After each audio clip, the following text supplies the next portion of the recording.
Ambient light, tritium only. Battery on. Minimum brightness.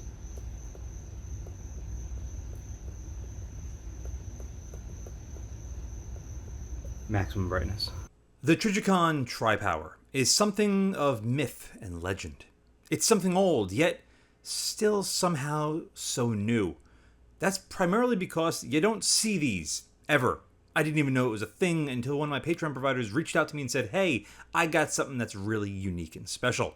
And sure as shit, they were right. The name TriPower comes from 3 forms of illumination control. You have tritium, fiber optic disc, and a battery-powered emitter to illuminate it. Pew pew, pew.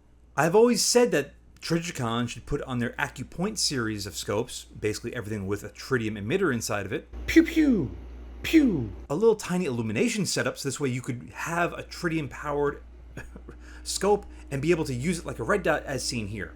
But before we go any further, let's take a look at this thing's physical controls. Pew pew, pew pew. This, ladies and gentlemen, is something of an oddity. This is a Trijicon TriPower. This thing came out a very long time ago and was basically Trijicon's first entry into the red dot sort of field. This is a multi-illuminated reticle. It's a giant chevron. I'm going to post specifics of it soon, but it's a giant chevron with tritium, fiber optic, and battery powered. Thus why it's called a TriPower. The tritium is automatically illuminated by itself, then with the fiber optic tube on top to gather an ambient light to help boost that, and then a battery just for shits and giggles. This is way ahead of its time. This thing's probably close to 20 years old now. And despite that, from my experience with it so far, it works perfectly fine. But it's more than just a perfectly functioning red dot per se, as far as the term that it just works. I think this was really, really destined to be something great, but for whatever reason or another, it just sort of fumbled off the line. The first thing you're going to note with this thing, despite the fact that it's in a Unity mount, which I will have to look up the weight because I don't want to break apart this setup because the owner of this is extremely proud of this. The last thing I want to do is mess it up. But the overall weight on this thing is 13.7 ounces with a, I believe that's a 2.25 or like a 2.2 height Unity mount.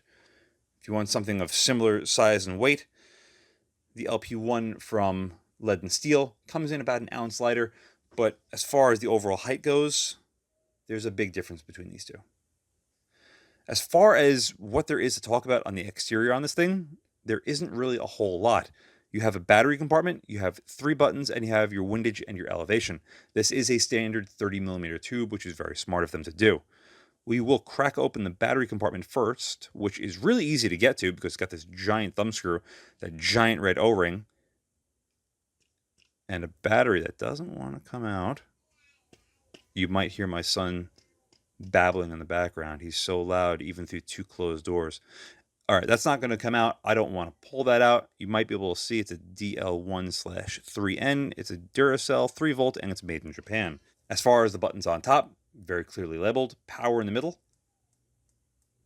down, and up. That's basically it.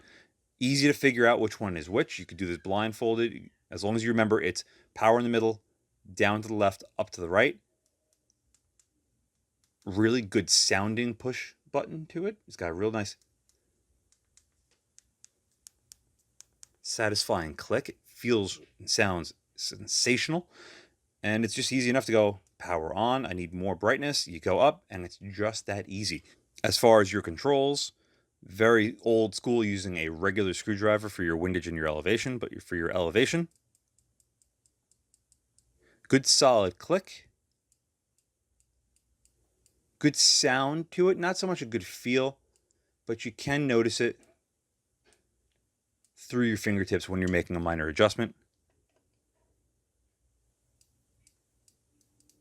A little more rubbery on the windage, but you could still hear it very audibly. Feel it just through your fingertips with the screwdriver on your elevation. On the windage, not so much. But again, this is going to be a set and forget. The tension on them, as far as how much effort is required to turn both of these, is really high. So I would have no worries about this thing losing zero unless there was a mechanical failure inside. That's all there is to talk about with this thing. I'm genuinely excited to run this thing, get behind it, and to have you experience it as well. So, without further ado, let's get behind this thing and see what she's all about. So far, this thing seems to be quite legit. It's got a really nice feel to it. It's got really nice controls, but it's really big. It's not that heavy. It comes in without the mount like around 10 ounces, which is really not that bad. And then you can get whatever height mount you want for it, and you could cut that out to like 11 or 12 if you're really frugal or if you don't need a really high mount. But it is gigantic, and there's no getting away from that fact. As far as the illumination during daylight hours, as you can see here, it's very bright and sunny out. With the illumination off, you don't really see it all that much, but the illumination helping from that fiber optic ring on top really does bring a decent amount of ambient light in when you're in really dark shadows like where I am currently. If you're out in bright sunny daylight, it does get a lot better. But if worse comes to worse, you press the power button, you increase the brightness, and you do get, as near as makes no difference, red dot levels of performance out of this thing. You also get some pretty flat glass that's clear and sharp. You do have a small view looking through it, and it's not just an optical illusion because you have a giant body to this thing. The tube itself is rather small, but at least the image is nice and clear. As you can see here with a bit of a crop, everything looks really nice, including that chevron. As you've already seen, that chevron is gigantic. Rolling it in one more time, it is 14.4 MOA high and 16.6 MOA wide. That is on a full-size IPSC target at 100 meters. This is not designed for super precision, even though the tip of the chevron is pretty accurate. It's designed 100% for high speed. As the TriPower currently sits, it's about 6 inches away from the camera. I'm now going to shove it a little bit farther away and a little bit closer to give you guys a sense of just how large the scope body is, because no matter what you do, it's always going to be there. Pushing it really far forward as more like a scout style setup, this is about 10 to 12 inches away.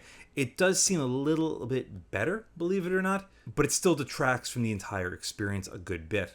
And when we move it a little bit closer to the eye, well, that just makes it even worse, in my opinion, because it's just so big you can't see anything else other than what's through the optic. It's not a pro or a con, it's just the way it is, and something that you must be mindful of. I already touched on the distortion on this thing. It's very flat. It's got a minor bit of shift you can see on the black berm here at 50 yards, but again, it's extremely minor. And as far as the tint goes, despite the fact this thing is 21 years old, there's very, very little tint to it, which I find to be quite peculiar.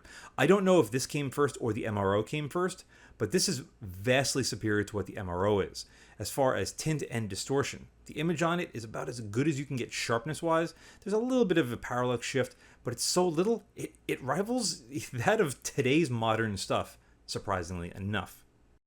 The Trijicon performance at night indoors, well, I shouldn't say at night, but in a lower light environment while you're indoors with no ambient light around you is actually quite good. It's probably the best, actually no, it's hands down the best performance of anything Trijicon I've come across. And with putting a little bit of ambient light over it with a flashlight in indirect fashion pointing straight up against my ceiling, flashing down, it lights up extremely easily. Push on the power button and increase the brightness manually, and you can really dial this thing to basically whatever you want. And I've had no problems with it. In fact, the only thing I've really had a problem with is when you go to put a G45 magnifier or anything more than a 3x magnifier behind this, you start to notice some imperfections. And that is because the more you try to magnify something, the more imperfections you're going to see. The only real imperfection with this is the tube looking through it is really small, and the G45 captures a little bit of that, which is why the image is so dark on the outside. However, the reticle is pretty sharp. This is with the G45. It's a very sharp magnifier, but it's still 5x as opposed to 3x. If you put a 3x behind this, you don't see as many issues whatsoever. But the glass is very sharp in the center. So take it for what it's worth. You can magnify this fairly well. And the reticle, like I said earlier, does maintain a fairly high level of sharpness. So you can use the tip of that chevron for more precise and accurate stuff if you so choose. Changing out the G45 for a Burst AR triplet 3x magnifier and moving here to my local range, you can see that we look through this thing a lot better. But there is a bit of a shadow off the side. I think that has to do with the magnifier and this thing lining up 100%. I don't know what was up with it, but it didn't line up as perfectly as I could. Whether it was a mounting issue or just the scopes not being perfectly true to one another, I can't really say. But still a very serviceable and good image. The reticle still maintains a fairly good level of sharpness, and the image quality on both the TriPower and the AR tripler, a lot of triples in this combo, work perfectly fine. It's a good looking image, it's bright, it's clear, it's just a little off center, but I could have probably made a little bit more tweaks to it, but this is how it was sent to me, and the last thing I wanted to do was mess anything up, but it's more than a serviceable package.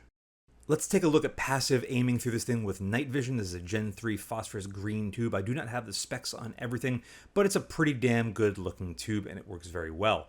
This thing completely off. This is just tritium power, ladies and gentlemen. Unfortunately, we cannot dial down the fiber optic plate on top, but I don't think it really matters anyway, considering that there's no ambient light to speak of here. The reticle on this thing is very bright. The tritium is still doing its job, even though it's 21 years old. I do not believe it was ever replaced, but you can see it is very bright and big, and it does get a little bit blown out, so be careful with your zeros. As far as light transmission goes, it's actually surprisingly good despite how small that tube is, but it does have its limitations.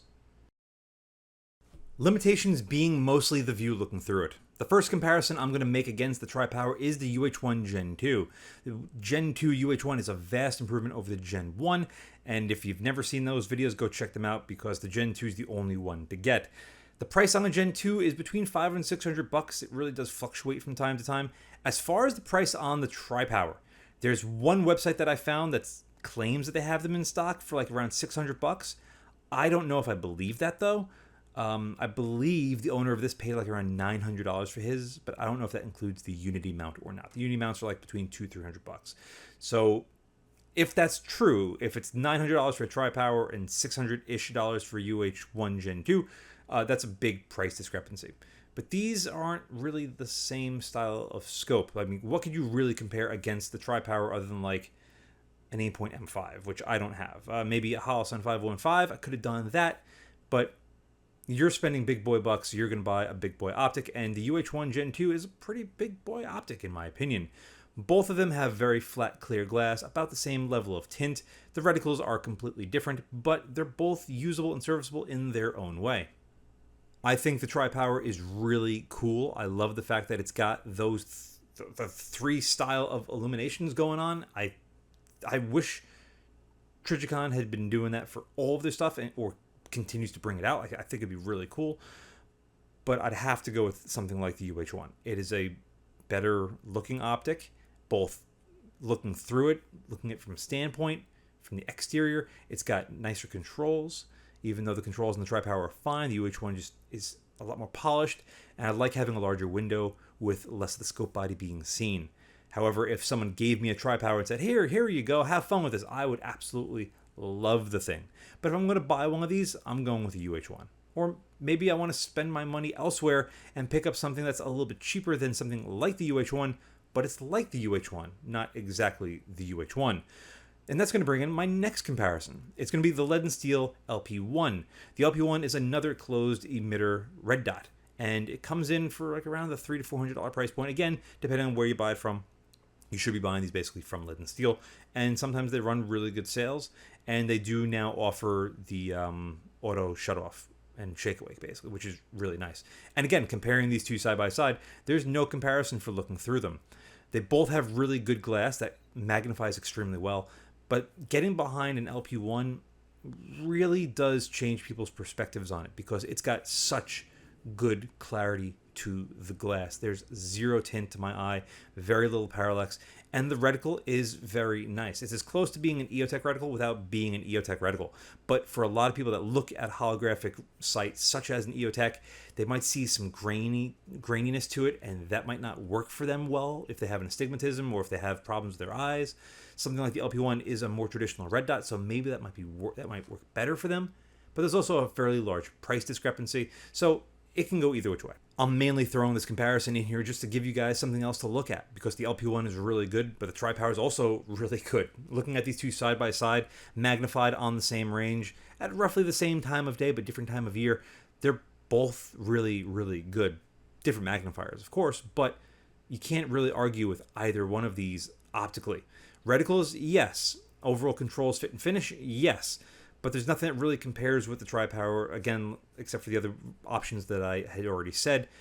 Unless you go with like a Strike Fire 2, but that's a $199 scope. and comparing it to something like the TriPower is almost a bit of a joke, even though the Strike Fire is pretty damn legit. I've literally ran it over with my car, and that's the only reason why I broke it. But other than that, it survives the test of time. They're really cheap, and they're pretty damn good for the money. But if you're willing to spend TriPower money, you're willing to spend money on an EOTech, UH1, an LP1, hell, 2 LP1s, and of course, a magnifier. You can't forget a magnifier when you're buying a red dot of some sort nowadays. The Trijicon TriPower is really, really cool. The only downside is you can't find them. They're old, and the bodies on them are huge. I have a funny feeling that maybe they had a problem with the longevity, having 3 different forms of illumination for one reticle, or maybe they just didn't have the reticle catch on as much as they would like. I personally really like chevrons, but this one's really big. If you try to do any sort of precision work with it, that chevron tip is fine, but everything under that really is obscured by the size of the chevron. So completely different strokes for different folks in this regard. Me personally, would I buy one if I had the opportunity? It would be really cool to have and keep on my shelf and look at and play with, but I don't think I'd ever really run it. But if you're the type of person that likes cool, niche, oddball stuff, I think it's an absolutely fantastic red dot, and something that I wish Trijicon would come out with more stuff like this, because then it would just make them that much more versatile. So Trijicon, if you're listening, make cool shit again, please, and thank you. And thank all of you for watching. As always, see you again next time. And a huge thank you to my Patreon providers and my Subscribe subscribers. Without you, this truly wouldn't be possible. If you'd like to support my channel but don't want to join either of those, I completely understand. But you could still help by using my affiliate links in the description below, and or like, share, and subscribe as always. Again, thank you very much.